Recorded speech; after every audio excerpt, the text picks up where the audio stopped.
अब next question लिखा हुआ है कि यदि 4 कुर्सियों तथा 3 मेजों का मूल्य 360 रुपया है और 6 कुर्सियों तथा 10 मेजों का मूल्य कितना है 520 रुपया है, 520 रुपया है, तो ऐसी एक कुर्सी तथा एक मेज का अलग अलग मूल्य ज्ञात कीजिए।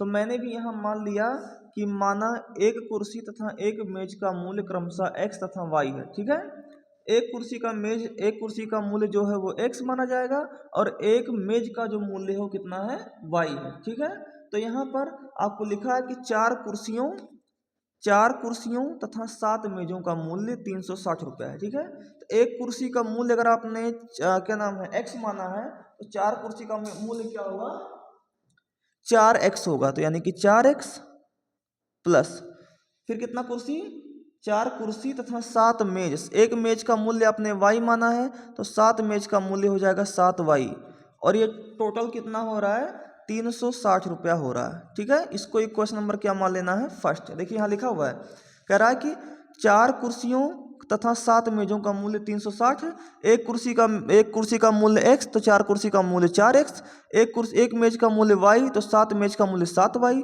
तो 4x प्लस 7y बराबर कितना है 360। यहाँ मैंने लिख दिया 4x प्लस 7y बराबर 360। ठीक है, फिर दूसरी बार क्या कर रहा है 6 कुर्सियों तथा 10 मेजों का मूल्य, 6 कुर्सी यानी कि 6x, 10 मेज यानी कि 10y, इनका मूल्य कितना हो रहा है, इनका मूल्य जो है वो लिखा है 520 रुपया। कितना लिखा हुआ है 520, यहाँ देखेंगे बगल में 520 रुपया। ठीक है, तो यहाँ मैं लिख दूंगा बराबर 520। इसको इक्वेशन नंबर मान लीजिए सेकंड। अब इन्हीं दोनों इक्वेशन को आप विलोपन विधि से सॉल्व कर लीजिए। ठीक है, मैं क्या करता हूँ, मैं इन दोनों का एलसीएम ले लूंगा। 4 और 3 का एलसीएम कितना आएगा 12 आएगा, कितना आएगा 12। तो मैं इसमें क्या कर दूं, किससे मल्टीप्लाई कर दूं कि ये 4 12 हो जाए तो आप कहोगे 3 से मल्टीप्लाई कर दीजिए। मैं इसमें किससे मल्टीप्लाई कर दूं कि 6 12 हो जाए तो आप कहोगे 2 से मल्टीप्लाई कर दीजिए। ठीक है, तो यहाँ से जब मैं मल्टीप्लाई कर रहा हूँ तो 3 चौके 12x प्लस 3 सते 21y बराबर 3 शून्य में शून्य 36 तिया 108 1080। ये समीकरण नंबर क्या मान लीजिए आप 3 मान लीजिए, क्या मान लीजिए 3। और यहाँ 2 छक 12x प्लस 2 दहाइम 20y बराबर 500 दुना 1040। ये समीकरण नंबर क्या बन जाएगा 4 बन जाएगा, क्या बन जाएगा 4। ठीक है, अब आप करेंगे घटाने पर,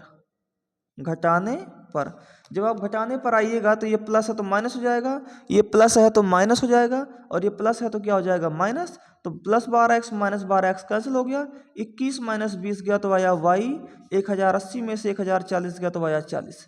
यानी y की वैल्यू कितनी निकल के आ गई, यहाँ से 40 आ गई और y की वैल्यू 40 समीकरण 1 में रखने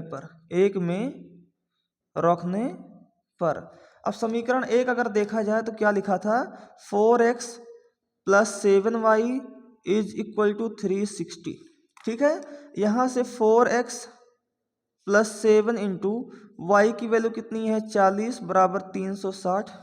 ठीक है, यहाँ से देखा जाए x बराबर कितना होगा तो आप कहोगे 360, ये सॉरी 4x बराबर 360, ये 7 चौक 28 यानी कि 280 प्लस 280 इक्वल किधर जाएगा तो माइनस 280। ठीक है, और यहाँ से x की वैल्यू घटाओगे 0 माइनस 0 0, 16 में से 8 गया 8। ठीक है, और ये गुणे का 4 इक्वल किधर आएगा तो बटे 4, 4 दूना 8, 4 शून्य में शून्य। तो यहाँ से x की जो वैल्यू निकल के आएगी वो कितनी आएगी 20 आएगी। ठीक है, तो यहाँ से आपको पूछा था कि एक कुर्सी का मूल्य, एक कुर्सी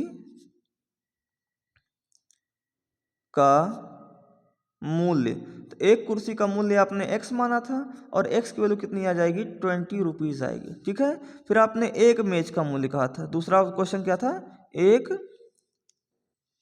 मेज का मूल्य, एक मेज का मूल्य ये आपने माना था y और y की वैल्यू कितनी आई है 40 रुपया। ठीक है, तो एक कुर्सी का मेज जो है वो 20 रुपया और एक मेज का जो मूल्य है वो कितना है 40 रुपया, और यही इस क्वेश्चन का हो जाएगा राइट आंसर। ठीक है, आशा है आपको समझ में आ गया। चलिए बढ़ेंगे नेक्स्ट क्वेश्चन की तरफ।